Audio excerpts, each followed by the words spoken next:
Sahabat Alkitab, marilah kita memulai hari ini dengan perenungan akan firman Tuhan.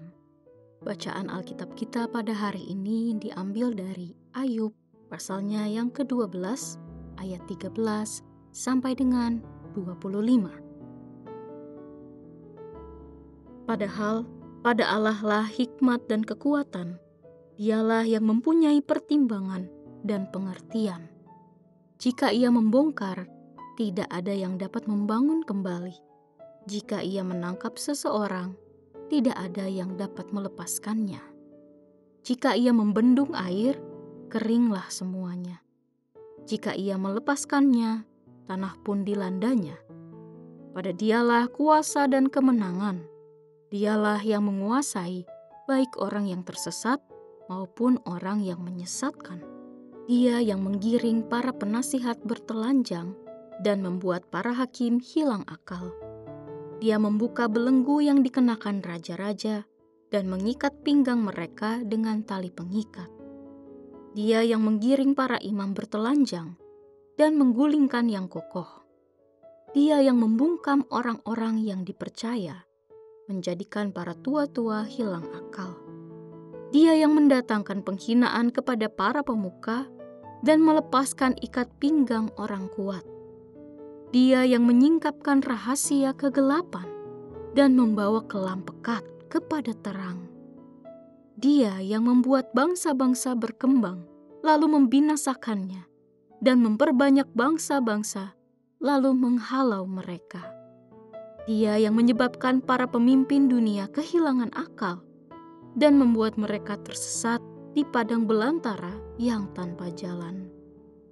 Mereka meraba-raba dalam kegelapan yang tanpa terang, dan Ia membuat mereka terhuyung-huyung seperti orang mabuk.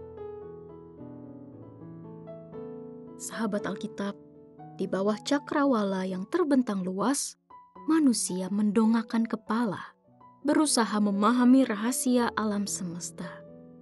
Ia menggali pengetahuan, membangun peradaban, dan merumuskan hukum-hukum dunia. Namun, pada suatu titik, ketika badai datang dan mengguncang kehidupannya, ia tersadar bahwa segala yang dimilikinya hanyalah kefanaan belaka. Seperti pasir yang terhembus angin, kebijaksanaan dan kekuatan manusia tak lebih dari sekedar embusan napas di hadapan Sang Halik yang kekal. Ayub, seorang yang dikenal karena kebajikannya, memahami kebenaran ini dalam kesedihan dan penderitaannya. Dalam Ayub pasal yang ke-12 ayat 13 sampai dengan 25, ia mengungkapkan kebesaran Allah yang tak terbandingkan dengan kefanaan manusia. Di dalam tangan Allah terdapat hikmat, kekuatan, dan pengertian yang tak tertandingi. Manusia boleh merancang dan membangun, tetapi jika Allah berkehendak menghancurkan, tidak ada yang dapat membangunnya kembali. Jika Ia menutup jalan, tak ada yang bisa membukanya. Jika Ia menahan air, bumi menjadi kering. Dan jika Ia mencurahkannya, banjir melanda. Kekuasaannya mutlak, mengingatkan kita bahwa segala sesuatu terjadi atas izinnya. Orang bijak, hakim, dan pemimpin dunia mungkin memiliki kuasa di mata manusia, tetapi di hadapan Allah mereka bisa kehilangan akal dan kehormatan. Para raja yang berkuasa dapat dijatuhkan, dan penasihat yang bijaksana dapat menjadi bodoh. Tak ada kebijaksanaan atau kekuasaan yang bisa melebihi kehendak Tuhan. Lebih jauh, Ayub menegaskan bahwa Allah bukan hanya mengetahui segala sesuatu, tetapi Ia juga mengatur jalannya dunia. Rahasia yang tersembunyi dalam kegelapan pun Ia singkapkan. Bangsa-bangsa bisa bangkit dan jatuh sesuai kehendaknya. Para pemimpin yang dulunya kuat bisa tersesat dalam kebingungan seperti orang berjalan dalam kegelapan tanpa cahaya. Ini menjadi pengingat bahwa manusia bukanlah penguasa sejati atas hidupnya, melainkan sepenuhnya bergantung pada Allah.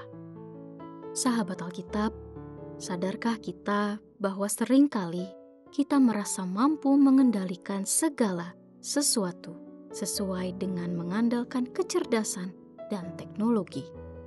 Tentu hal tersebut tidak sepenuhnya keliru, tetapi dengan perkenanannya, segala yang dianggap kuat bisa runtuh. Maka dari itu, marilah kita senantiasa menjalani hidup dengan rendah hati, menyadari bahwa segala sesuatu berasal dari Allah dan akan kembali kepadanya. Sebab, melalui kesadaran akan keterbatasan diri, kita justru dapat menemukan kebesaran Tuhan. Mari kita berdoa. Tuhan yang Maha Pengasih, ajarilah kami untuk senantiasa hidup dengan rendah hati, menyadari bahwa segala sesuatu yang kami miliki berasal daripada Engkau, dan akhirnya akan kembali kepadamu.